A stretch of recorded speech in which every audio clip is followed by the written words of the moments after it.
ആഗോള അയ്യപ്പ സംഗമം നടത്തുന്നതിന് സംസ്ഥാന സർക്കാരിന് സുപ്രീം കോടതിയും അനുമതി നൽകിയത് കഴിഞ്ഞ ദിവസമാണ്. ഇത് സംബന്ധിച്ച എതിർ ഹർജികളെല്ലാം തള്ളിക്കൊണ്ടായിരുന്നു സംഗമത്തിന് സുപ്രീം കോടതിയും അനുമതി നൽകിയത്. ഒരു ദിവസത്തെ സംഗമം എന്തിന് വിവാദമാക്കണമെന്ന ഒരു ചോദ്യവും സുപ്രീം കോടതി ചോദിച്ചു.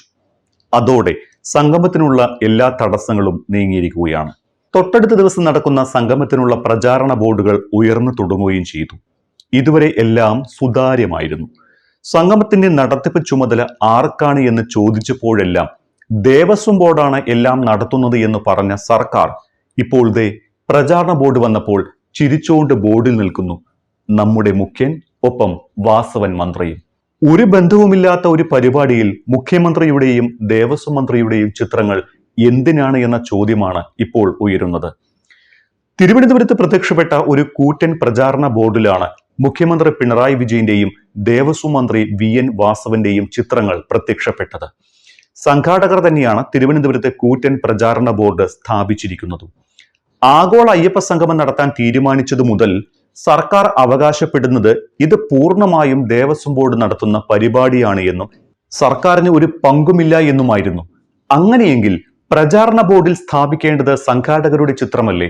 അതിനു പകരം മുഖ്യമന്ത്രിയുടെയും ദേവസ്വം മന്ത്രിയുടെയും ചിത്രങ്ങൾ ബോർഡിൽ വെച്ചത് സർക്കാരിന് ഇതിലുള്ള പങ്കാളിത്തം വ്യക്തമാക്കുന്നതല്ലേ എന്നാണ് ഇത് കാണുന്ന ഏതൊരാളുടെയും ചിന്ത.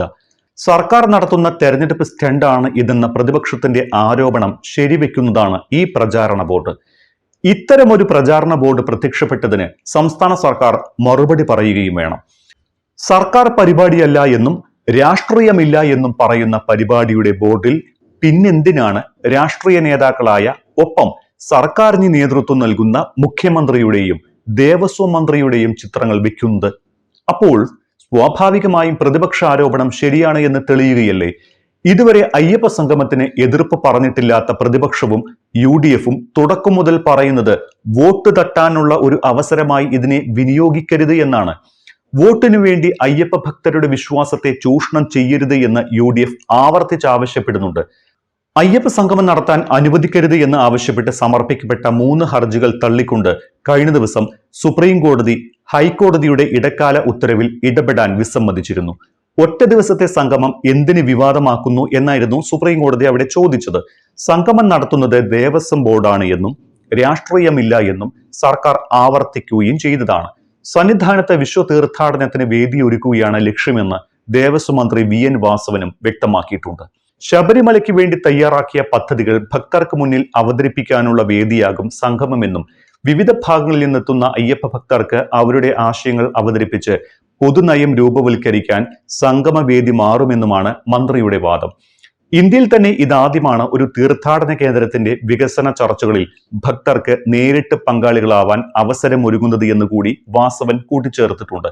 എന്നാൽ സംഗമത്തിലൂടെ സർക്കാരും CPM-ഉം ലക്ഷ്യമിടുന്നത് പ്രതിപക്ഷവും UDF-ഉം BJP-യും ആരോപിക്കുന്നത് പോലെ ഹിന്ദു വോട്ടുകളുടെ ഏകീകരണം തന്നെയാണ്. തെരഞ്ഞെടുപ്പ് കാലത്ത് ഹിന്ദു വോട്ടുകൾ ലക്ഷ്യമിട്ടുള്ള ഇലക്ഷൻ ട്രംപ് കാർഡാണ് CPM ഇറക്കുന്നത്.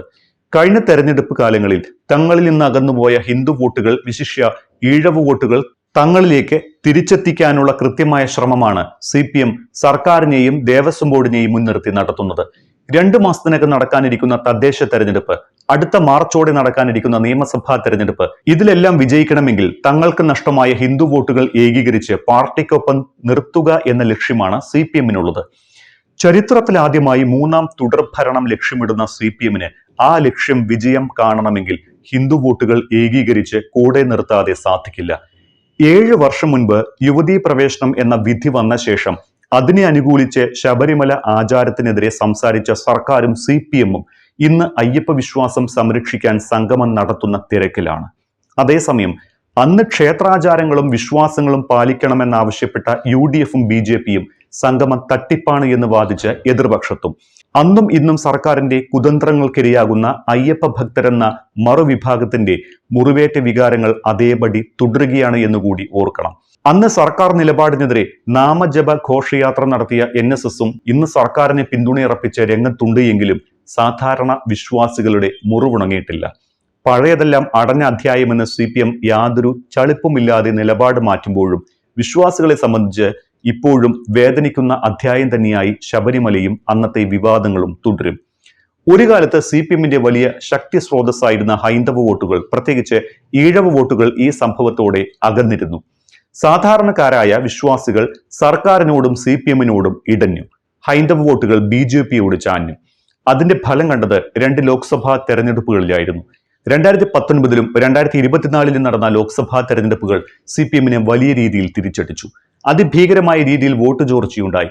ഫലമോ അതിദയനീയമായ പരാജയമായിരുന്നു ലോക്സഭാ തെരഞ്ഞെടുപ്പുകളിൽ CPM-നെ കാത്തിരുന്നത്.